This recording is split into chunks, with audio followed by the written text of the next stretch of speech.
Masih bersama saya Tanti Widya dan kali ini cukup berbeda. Kita akan jalan-jalan ke salah satu lokasi perumahan di Kota Malang. Sepertinya cukup seru.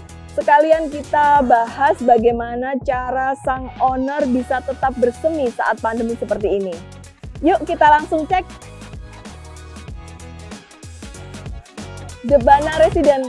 Selamat siang Pak. Saya mau ke lokasi perumahan. Kira-kira kantornya di sebelah mana Pak? Di sana ada owner dan teman-teman ya Pak ya. Baik, terima kasih Pak.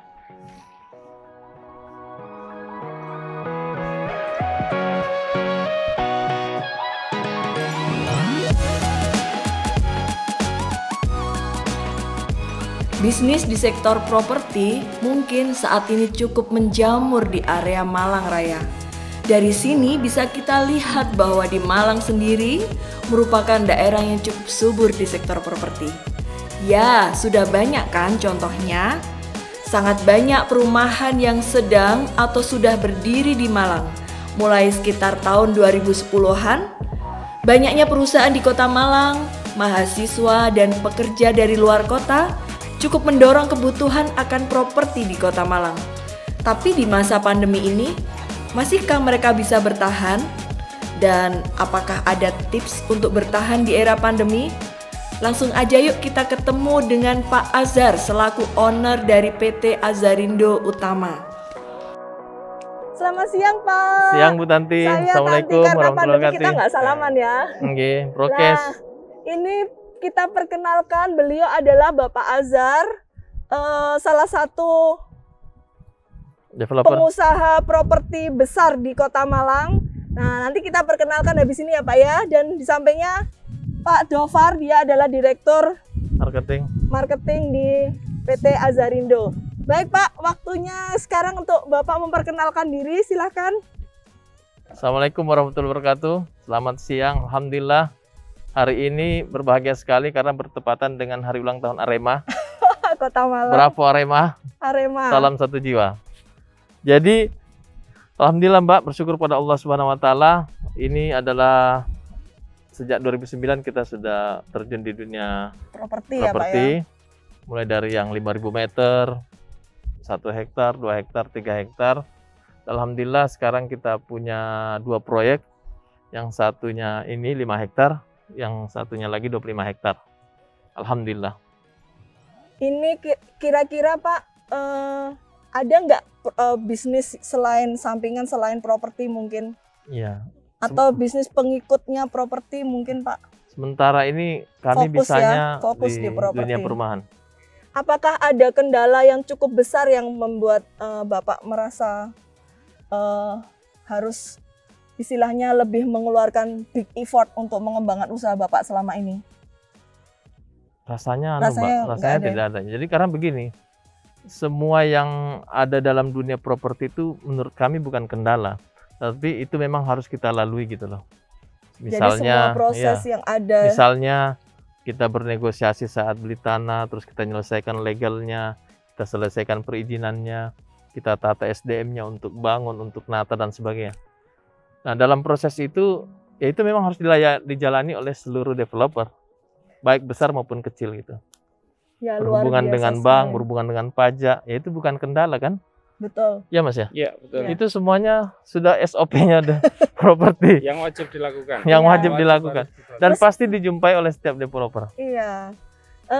Ini tentunya pandemik juga berdampak khusus nih Pak, terutama ya. Apakah ada tips-tips buat pengembang lain? Karena saya melihat walaupun kondisi pandemik ini Debana maupun PT Azharindo sendiri sepertinya tidak cukup berubah karena tetap eksis dan tetap produktif. Apakah ada tips khusus nih Pak yang mau disampaikan kepada pengusaha lain atau pengembang lain supaya bisa mengalami hal yang sama dan mempunyai solusi yang sama dengan Bapak gitu? Iya.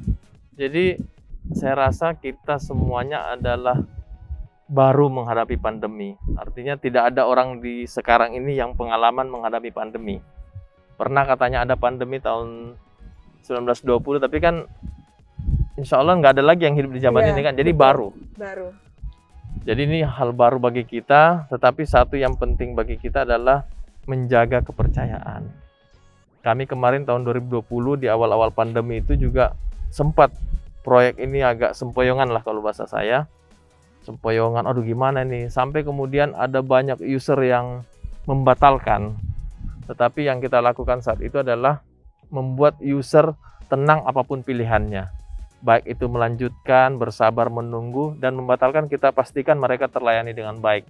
Semua hak-haknya kita jaga sesuai dengan perjanjian yang sudah kita buat. Gitu Mas Safar ya? Iya, betul. Misalnya uangnya kembali, ya udah kita kembalikan. Minta uangnya kembali, ya kita kembalikan. Pokoknya apapun yang mereka minta, kita akan penuhi sepanjang sesuai dengan komitmen awal. Seperti itu. Dan saya sampaikan ke anak-anak, dalam situasi seperti ini kantor nggak boleh tutup. Harus tetap kantor, harus tetap pelayanan terus terjaga. Dan alhamdulillah rasa-rasanya itu ada kontribusi sehingga kami sekarang tetap bisa jualan. Alhamdulillah proyek yang tadinya berhenti sudah jalan. User yang dulunya ingin batal jadi tidak membatalkan. Alhamdulillah lah, relasi dengan semua pihak di lingkaran kami dan di luar kami semuanya alhamdulillah terjaga. Kalau bahasa kami, menjaga komunikasi, menjaga relasi biar tetap bisa sinergi dan berkolaborasi. Luar biasa. Gitu Mas ya? Nah, tadi teman-teman tips dari Bapak Azhar sebagai owner PT Azharindo, bagaimana supaya tetap eksis walaupun kondisi sulit, bagaimana supaya tetap produktif walaupun kondisi tidak menentu. Mungkin ada tips lagi dari Pak Dofar sebagai Direktur Marketing di perumahan ini, karena saya lihat kayaknya walaupun kondisi pandemi di sini tetap laku ya, tetap banyak penjualan. Mungkin ada tips. Alhamdulillah Mbak Tanti, untuk PT Azharindo ini khususnya, selain itu tadi yang disampaikan Pak Azhar, kita menjaga pelayanan, kita menjaga kepercayaan, apapun yang kita lakukan adalah demi user itu nyaman, comfort. Betul. Sehingga ketika user beli, apapun yang menjadi keputusannya di kondisi pandemi ini kan banyak juga yang memending untuk pembayaran uang muka dan lain-lain. Itu tetap kita layani sesuai dengan kemampuan customer. Yang paling utama adalah kita tetap harus bergerak. Betul. Harus bergerak, harus jualan, apapun yang terjadi kita harus promo. Betul. Karena ketika kita promo berarti ikhtiar yang sudah kita lakukan. Dan alhamdulillah selama pandemi pun kita tetap jualan. Salah satu contoh bulan kemarin, bulan Juli, kita masih bisa 24 unit Mbak Santi. Masya Allah, luar biasa. Alhamdulillah itu kan bersyukur. Salah satu caranya memang apa? Karena customer ini kan banyak juga yang di luar kota. Betul. Sehingga era digitalisasi marketing harus kita lakukan. Betul, betul. Yang awalnya kami memang nol, nggak ngerti Iya. digital itu bagaimana. Jadi memaksa untuk belajar. harus belajar. Betul. Dan alhamdulillah di era pandemi ini dengan kondisi sesulit ini kami tetap bergerak dan kami harus tetap survive. Intinya memberikan terus kepercayaan dan pelayanan kepada customer kami. Mudah-mudahan itu yang kami lakukan selama ini Mbak Tanti. Luar biasa. Baik, tadi adalah tips dan trik dari owner dan direktur marketing PT Azharindo bagaimana supaya tetap bersemi walaupun kondisi pandemi. Untuk selanjutnya kita lanjutkan di tips dan trik berikutnya. Terima kasih. Assalamualaikum warahmatullahi wabarakatuh. Waalaikumsalam.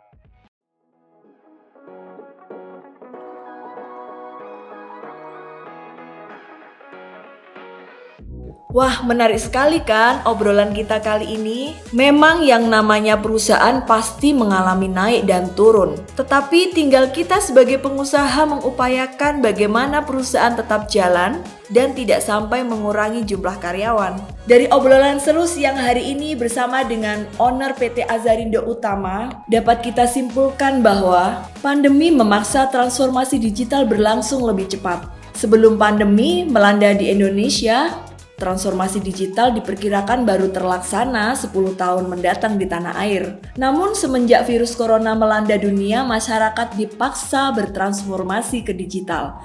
Demikian juga dengan PT Azharindo Utama. Pak Azhar sebagai owner dan sekaligus direktur marketing, Pak Dofar, dengan sigap beralih dan memaksa seluruh tim untuk aware dan menjalankan digital transformasi dalam menjual perumahan, Debana Residen, PT Azarindo Utama sehingga perusahaan ini tetap bersemi walaupun pandemi. Terima kasih, sampai jumpa pada channel YouTube kita selanjutnya.